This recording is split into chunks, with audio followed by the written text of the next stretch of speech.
Senhor presidente, senhoras senadoras, senhores senadores, ouvintes da Rádio Senado, telespectadores da TV Senado que nos acompanham até essa hora da manhã, Dilma é uma mulher honesta, ela não é criminosa.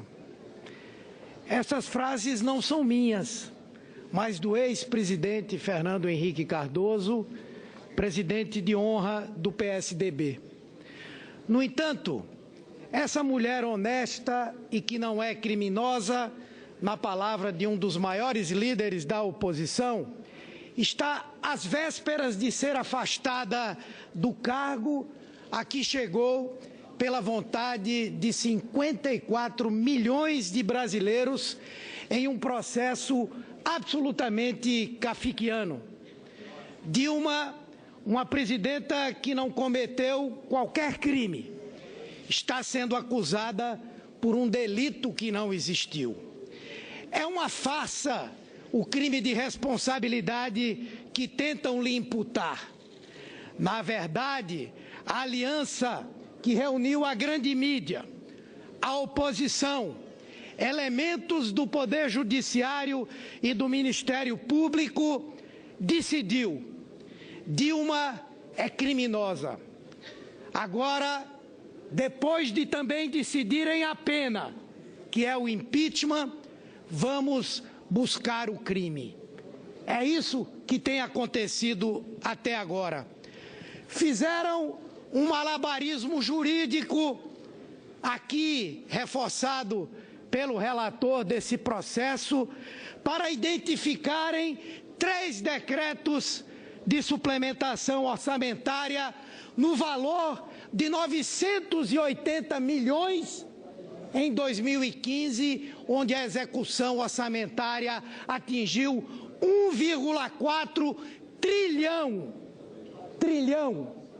Foi lá onde eles foram buscar as razões para o golpe. E mais decretos que foram convalidados pelo PLN número 5. Identificadas também pedaladas, as chamadas pedaladas, que transformaram como num passe de mágica contratos de fornecimento de serviços em operações de crédito e empréstimos bancários. Ora, senhor presidente, com este impeachment nós estamos abrindo um gravíssimo precedente. Estamos pervertendo a Constituição Federal por meio de uma quartelada civil para que os derrotados de 2014 tomem um atalho para chegar ao poder.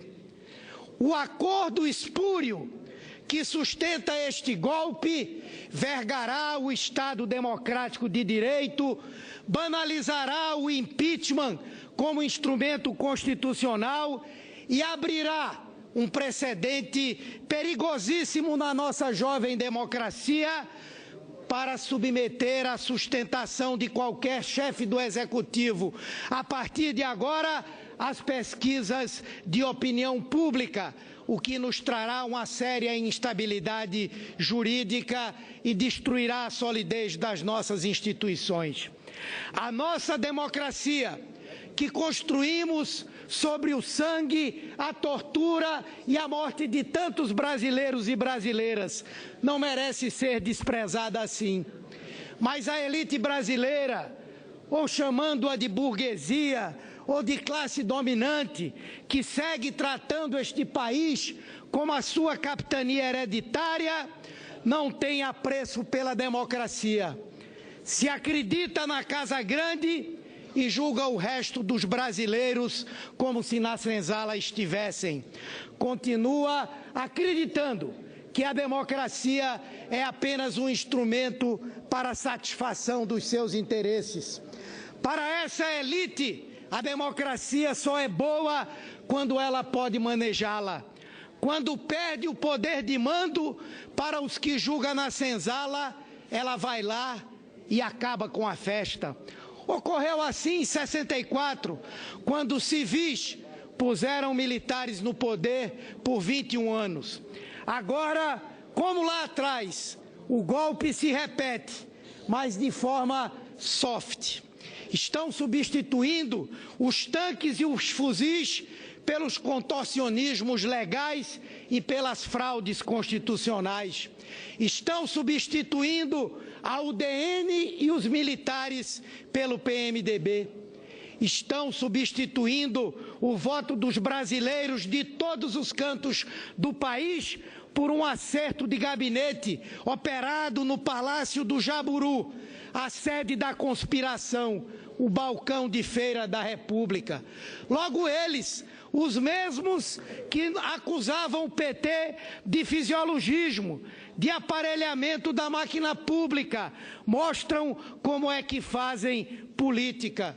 Ministros polivalentes que podem assumir até 3, 4 ministérios diferentes, parlamentares que mudam de partido para entrar na cota de um partido diferente e exercerem um ministério destinado ao partido.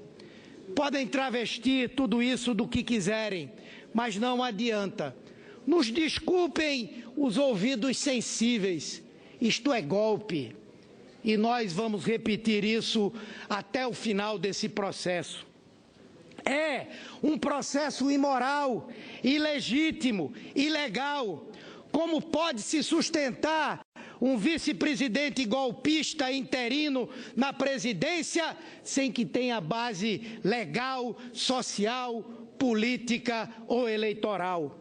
E o programa de governo elaborado, o chamado Ponte para o Futuro, classifico como a vanguarda do atraso e pergunto, será que se esse programa fosse submetido ao escrutínio do povo brasileiro por meio de uma eleição, ele seria aprovado? Com certeza que não. Sejamos realistas, meus companheiros e companheiras.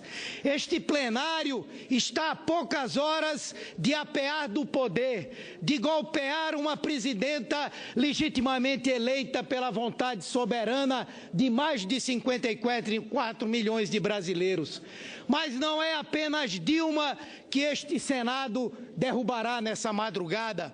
Este Senado derrubará políticas iniciadas pelo trabalho revolucionário do presidente Lula, que salvaram da pobreza extrema mais de 36 milhões de brasileiros.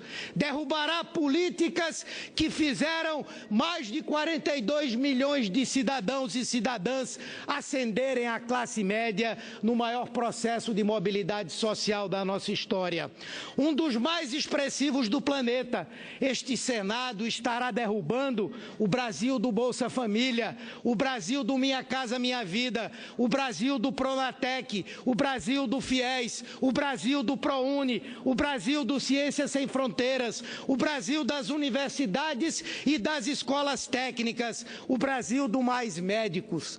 Este Senado estará derrubando o Brasil que deu certo e deixando vulnerável uma larga maioria de brasileiros, aos quais essas políticas devolveram a dignidade. Muitos que estiveram conosco ajudando a construir esse projeto, em razão da sazonalidade das pesquisas de opinião, e aqui não nos cabe comentar as razões de cada um, não estão abandonando Dilma e os governos do PT. Estão, de fato, abandonando este Brasil, que incluiu na nossa sociedade milhões e milhões de brasileiros que viveram marginalizados e passaram a ter direitos básicos garantidos. É a muitos desses brasileiros que nós aqui estaremos voltando às nossas costas nessa madrugada. Mas não se troca um projeto de país por outro como se estivéssemos negociando uma mercadoria. Não. Sei que muitos aqui votarão pensando na próxima eleição. Nós votaremos pensando nessa e na próxima geração, votando pelo futuro desse país.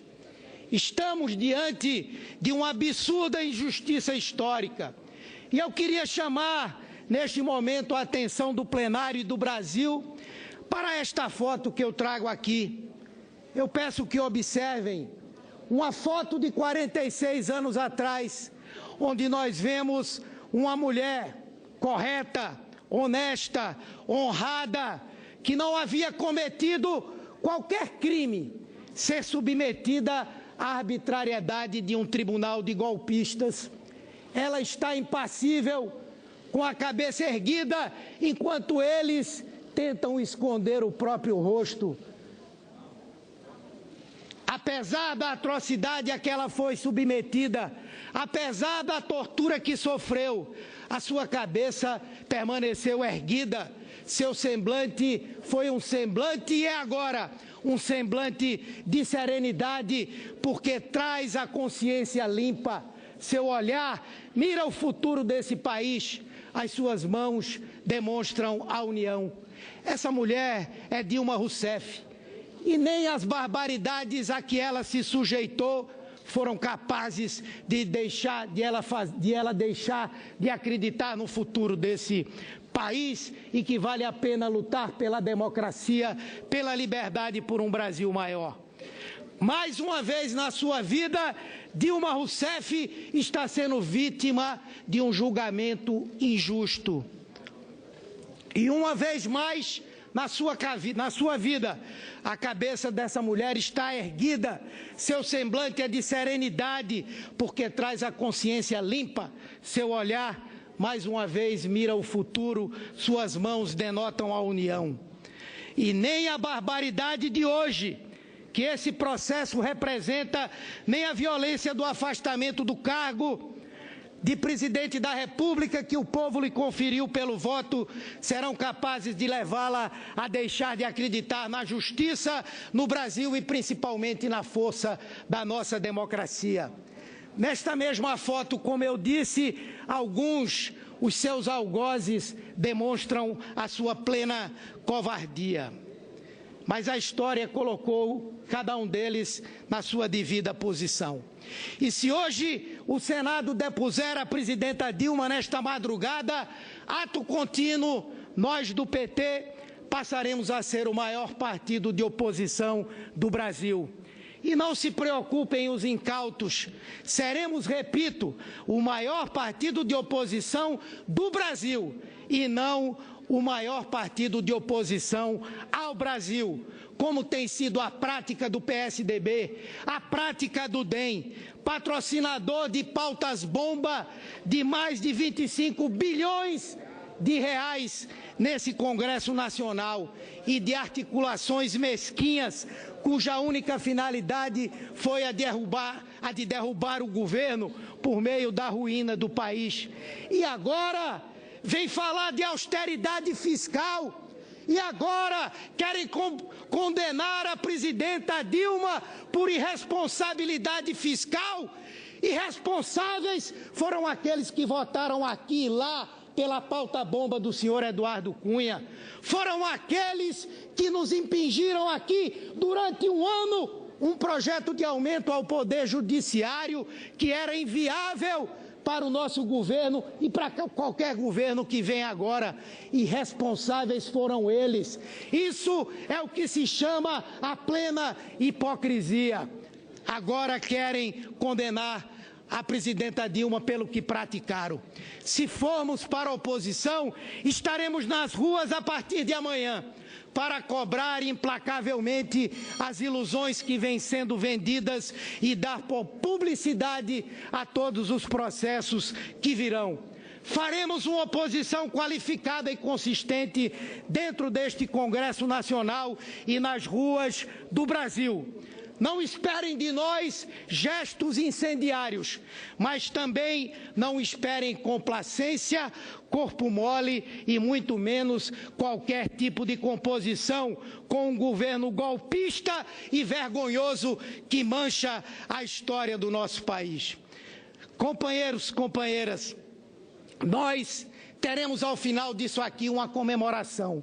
Vibrarão, baterão palmas, ficarão alegres, mas é uma alegria diferente de nós que ganhamos 4 eleições em cima deles, de nós que estamos hoje vendo a perda de uma batalha, mas que voltaremos pela rampa da frente do Palácio do Planalto para dar ao Brasil a possibilidade de continuar a ter um projeto inclusivo que deu ao seu povo o direito de ser um conjunto de seres humanos. Muito obrigado e vamos à luta. Abaixo o impeachment!